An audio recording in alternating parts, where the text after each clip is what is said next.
Bienvenido, Andrés, gracias.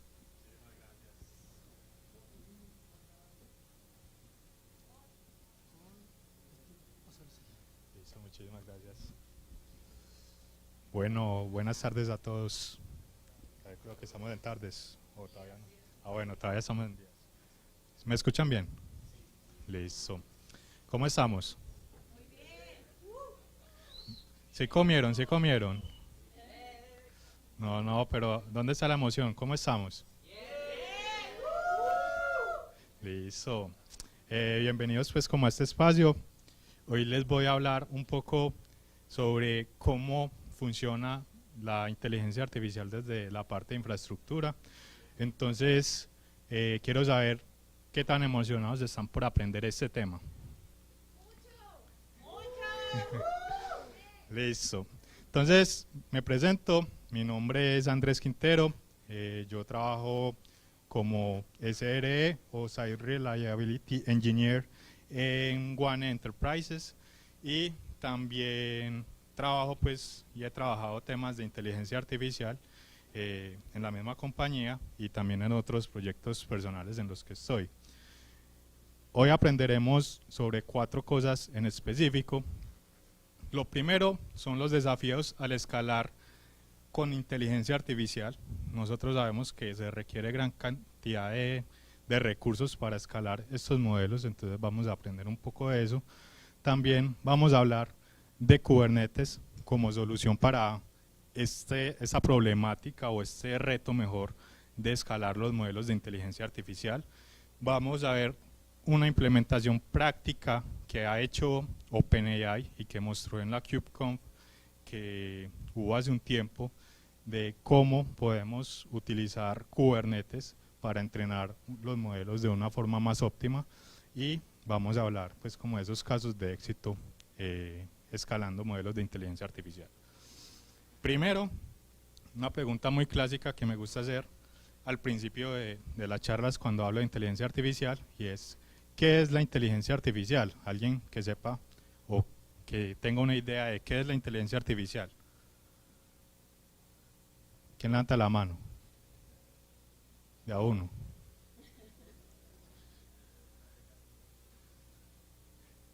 ¿Qué es la inteligencia artificial para ustedes? ¿Qué se les viene a la cabeza?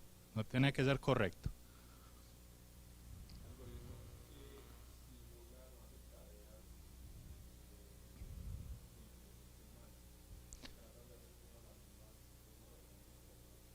Excelente respuesta, muchas gracias. Básicamente, inteligencia artificial se refiere a eso, a mecanismos donde nosotros tratamos de simular la inteligencia humana, ¿cierto? Entonces, la inteligencia artificial se compone de ¿qué? Pues tiene varios campos. Hoy nos vamos a enfocar en unos en específico. En realidad tiene campos como la robótica. Nosotros podemos decir que inteligencia es sumar, ¿cierto? Nosotros, si no sabemos las tablas de multiplicar, la verdad pues a mí ya me olvidaron. Si sabemos las tablas de multiplicar, si yo me las supiera hasta el 20, por ejemplo, me podría considerar inteligente, ¿cierto? Entonces ahí nosotros podemos decir filosóficamente que la inteligencia artificial viene a ser una calculadora, ¿cierto? No necesariamente podemos hablar pues como de ChatGPT ni nada de eso, sino una calculadora o una nevera que nosotros programemos para que haga hielo en las noches y que sepa pues como las temperaturas en las que debe estar. Entonces, cosas que pueden parecernos como que son muy básicas también pueden ser consideradas inteligencia artificial. Entonces, dentro de la inteligencia artificial hay una área o una subárea que se llama Machine Learning. ¿Quiénes han escuchado sobre el Machine Learning? Levanten la mano. ¿Quiénes han trabajado con Machine Learning? Listo, excelente. Entonces, el Machine Learning tiene una base que es la estadística. Entonces, a partir de estadística, nosotros creamos modelos matemáticos que resuelvan problemas, ¿cierto? Entonces, eso es básicamente lo que es el Machine Learning. Nosotros definimos ciertas tareas que hace que solucionan un problema, ¿cierto? Y con esas tareas las tratamos de modelar matemáticamente. Entonces, dentro del Machine Learning hay unos modelos en específico que están relacionados a redes neuronales. ¿Quién sabe qué es una red neuronal? Nadie. Y los que levantaron ahorita la mano de Machine Learning. Listo. Una red neuronal es teniendo pues como las definiciones que llevamos hasta el momento de lo que es la inteligencia artificial. Es una simulación de lo que se considera el comportamiento de una neurona natural o pues biológica que nosotros tenemos pues en nuestro cerebro o diferentes animales tienen, ¿cierto? Entonces, acá en el Deep Learning nos enfocamos en esos modelos que son orientados a las redes neuronales. Entonces, se les llama Deep Learning o aprendizaje profundo precisamente porque se enfoca mucho en esas redes neuronales. Dentro de esas redes neuronales han salido muchos modelos que ya han hablado pues el día de hoy, por ejemplo, los Transformers. Entonces, a partir de los Transformers vienen también otros modelos asociados a la generación de texto, por ejemplo, o la generación de imágenes con las redes adversarias, que vienen a ser pues como otro estilo de generar datos, ¿cierto? Entonces, ha sido un reto que no es de ahora, el hecho de que nosotros necesitamos de pronto generar datos con base en una distribución de probabilidad. Entonces, básicamente, lo que hacen estos modelos generativos es, con base en una distribución de probabilidad, vamos a generar un texto o vamos a generar una imagen. A partir de ahí sale la inteligencia artificial generativa, que ya es como lo que ha hecho pues como este boom de ChatGPT, de Gemini, de Cloud es otra inteligencia artificial. Entonces, ahí ya más o menos tenemos un conocimiento de qué es la inteligencia artificial. Entonces, ¿cómo funciona el Machine Learning? Ahorita les comentaba que todo se enfoca en un modelamiento matemático, pero ese modelamiento matemático se hace a partir de la estadística, y la estadística se compone de datos. Entonces, lo primero que nosotros necesitamos es un conjunto de datos que vamos a definir, y a partir de ese conjunto de datos vamos a modelar matemáticamente unos patrones que nosotros queremos observar, ya sea que vayan a hacer una tarea específica o que vaya a ser simplemente un estudio de patrones, ¿cierto? No necesariamente tiene que ser predicción, sino que también puede ser un análisis de tendencias, etcétera, ¿cierto? Entonces, para ejemplificar un poco más gráficamente lo que les acabo de decir, tenemos dos tipos de datos. Acá tenemos los solecitos, vamos a ver, los solecitos y las lunas, ¿cierto?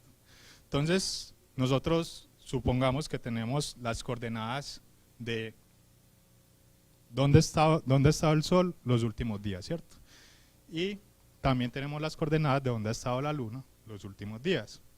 Queremos separar las coordenadas de dónde ha estado el Sol y las coordenadas de dónde ha estado la Luna, para poder identificar si en un problema específico queremos detectar si existe el Sol o existe la Luna en ese momento, ¿cierto?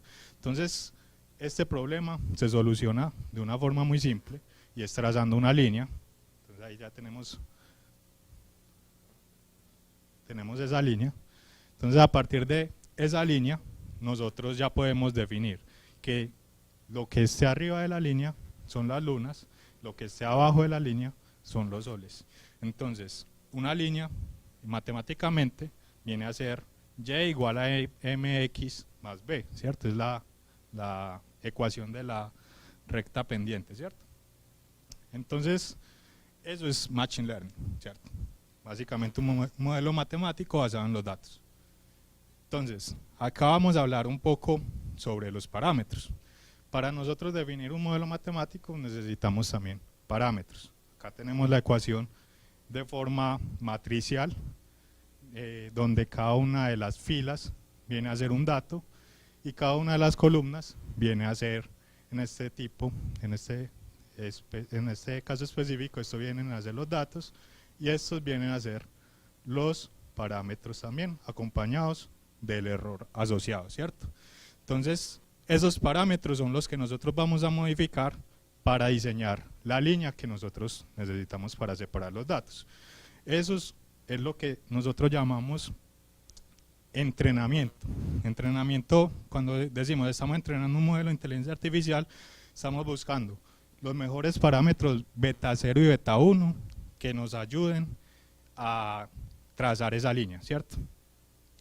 Entonces, en este caso, ya pues hablando pues a una escala mayor, nosotros miramos estos modelos como GPT-3, Llama 2, Llama 3.1, y tenemos pues que GPT-3 tiene 175 mil millones de parámetros.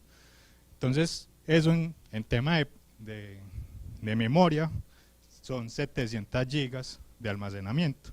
Entonces, si nosotros queremos hacer la inferencia, esto es muy costoso computacionalmente hablando. Llama 2, que es de Meta, tiene 70 mil millones de parámetros, que son 140 gigas. Todo eso, si nosotros vamos a hacer la inferencia, se tiene que cargar a una memoria, ya sea pues en una GPU, ya sea en una RAM. Entonces necesitamos todo eso de memoria. Si tenemos un computador de 16 gigas de RAM, eso no nos va a alcanzar, ¿cierto? Entonces necesitamos un servidor muy grande para crear pues como la inferencia en estos modelos. Estoy hablando de inferencia. Cuando hablo de inferencia es solo el uso de los modelos, no estoy hablando del entrenamiento. Son modelos ya entrenados que vamos a usar para hacer predicciones. Llama 3.1 tiene 405 mil millones de parámetros, que es de los últimos modelos que salió, y tiene 810 gigas de almacenamiento. O sea, pesa 810 gigas, ¿cierto? Entonces, son modelos muy grandes.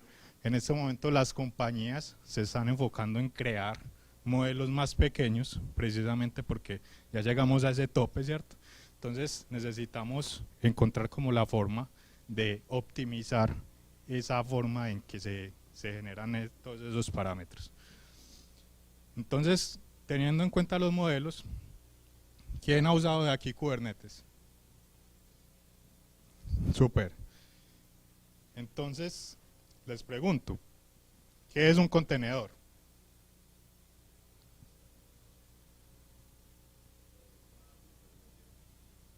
Excelente.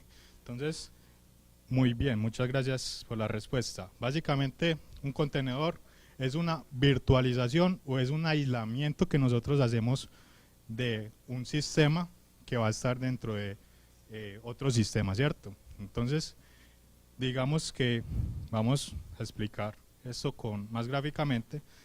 Acá tenemos nuestra aplicación, ¿cierto? Nuestra aplicación tiene 3 componentes. Definamos pues qué son esos 3 componentes, y esos 3 componentes los debemos poner en un servidor. ¿Qué es lo que sucede? Que el servidor solo admite ciertas librerías, ¿cierto? Entonces no podemos poner nuestra aplicación si no tiene las dependencias necesarias, porque pues va a equivocarse, no va a equivocarse, va a correr mal el código, ¿cierto?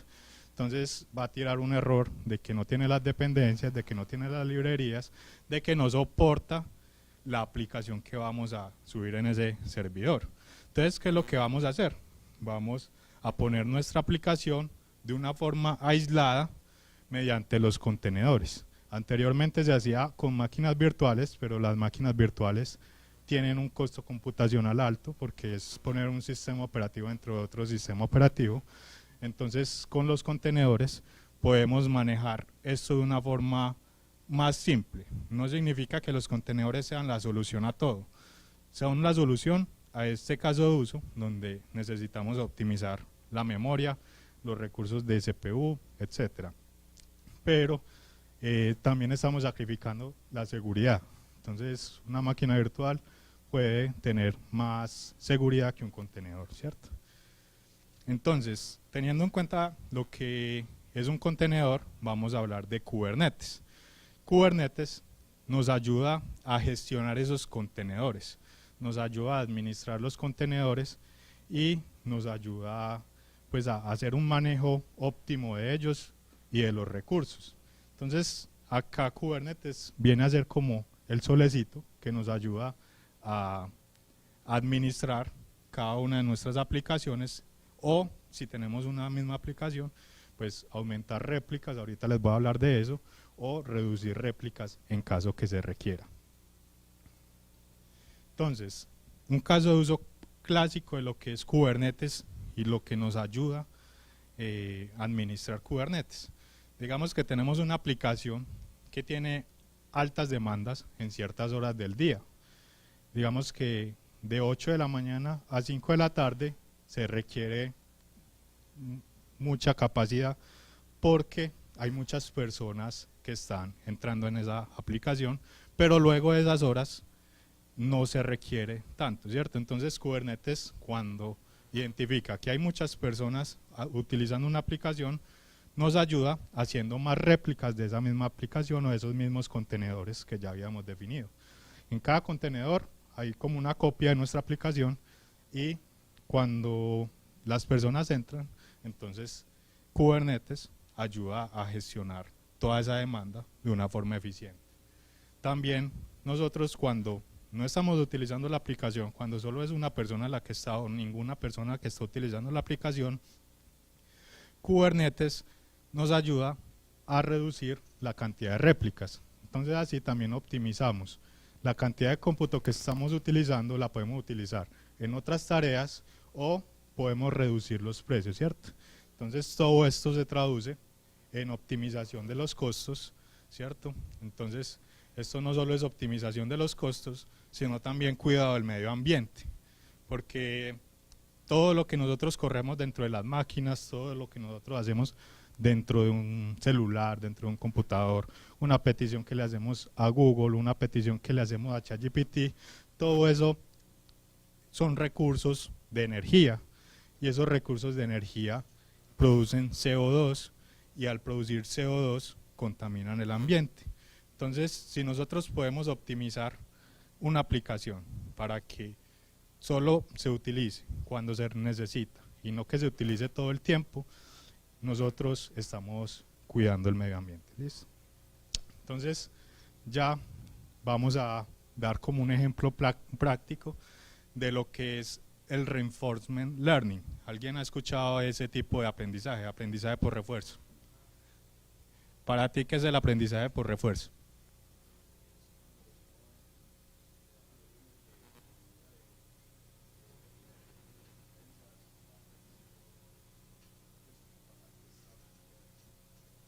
Súper, muchísimas gracias. Exactamente. Un algoritmo de inteligencia artificial muy clásico es el aprendizaje por refuerzo, que a diferencia de los otros algoritmos clásicos del machine learning que se basan pues como en datos que ya recolectamos y hacemos modelamiento sobre esos datos, básicamente tenemos dos entidades aquí que viene a ser primero un agente y segundo un ambiente, ¿cierto? Entonces, en este caso, les voy a poner el ejemplo de un videojuego donde nosotros tenemos el agente, viene a ser pues un código que nosotros programamos para que trate de pasar un videojuego, digamos que pase Mario Bros. Y el ambiente viene a ser el mismo videojuego. Entonces, la idea es que la gente interactúe con el videojuego de tal forma que pueda ganar, que pueda perder. Entonces va recibiendo lo que decía el compañero, que es una recompensa o un castigo. Cuando hay un castigo, volviendo al tema técnico, pues de lo que les demostraba de los pesos del modelo se empiezan a ajustar. Cuando hay una recompensa, también los pesos del modelo se empiezan a ajustar. Entonces, cada vez que hay una recompensa o castigo, se empiezan a ajustar esos pesos hasta que el modelo pueda entender, el agente pueda entender también que los castigos son negativos y las recompensas son positivas. Entonces nosotros matemáticamente lo hacemos maximizando y minimizando funciones. En este caso necesitamos maximizar la recompensa y minimizar el castigo, ¿cierto? Entonces, básicamente eso es lo que hace este tipo de algoritmos. Entonces, un ejemplo clásico de lo que es el reinforcement learning y cómo lo podemos hacer de forma óptima con Kubernetes es que nosotros tenemos un agente que viene a ser el TensorFlow Parameter Server. ¿Qué es lo que va a haber en ese agente? Va a ser un servidor de parámetros. Ya hablamos de los parámetros, ya sabemos qué es lo que significan los parámetros. Entonces acá vamos a tener estos parámetros y vamos a tener varios workers y varios ambientes, ¿cierto? Entonces en cada uno de los workers va a estar el agente interactuando con el ambiente de tal forma que podamos hacer un entrenamiento distribuido y con ese entrenamiento distribuido podemos actualizar cada vez los pesos que están en el servidor de los pesos, en el TensorFlow Parameter Server. Entonces, ¿qué es lo que se hace? Normalmente nosotros en cada worker podemos tener datos distribuidos, ¿cierto? Cada vez que se hace un paso de entrenamiento en cada worker se actualizan los pesos y luego de actualizar esos pesos nosotros vamos construyendo ahí el modelo de inteligencia artificial. Entonces normalmente un modelo de inteligencia artificial se va actualizando por pasos. Si lo hacemos de forma secuencial, pues tiene que hacer los pasos uno a uno, ¿cierto? De forma secuencial, pero si lo hacemos de forma distribuida, está haciendo, en este caso, 3 pasos a la vez, porque lo estamos actualizando 3 veces al mismo tiempo y lo estamos haciendo de forma pues como utilizando pues como esa ventaja que nos tiene, pues que nos da Kubernetes en este caso, ¿cierto? Entonces, muchísimas gracias. No sé si alguien tiene de pronto alguna pregunta.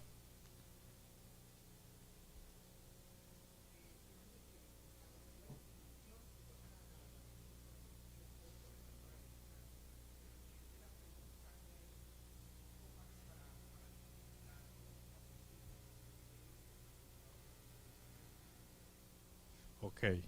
En este caso te refieres a cómo hago yo, cómo evalúo yo los resultados.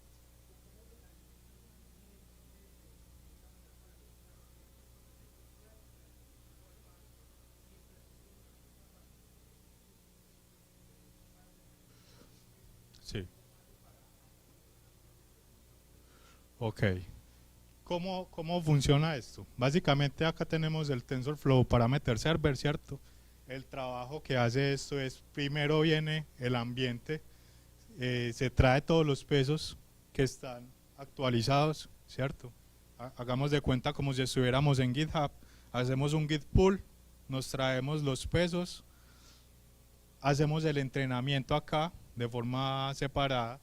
Luego de hacer el entrenamiento, actualizamos los pesos, los llevamos al Parameter Server y así sucesivamente. Entonces, cada vez que cada vez que se actualizan los pesos, los demás workers van actualizando también los pesos, entrenan otra vez y van como haciendo esa actualización al Parameter Server.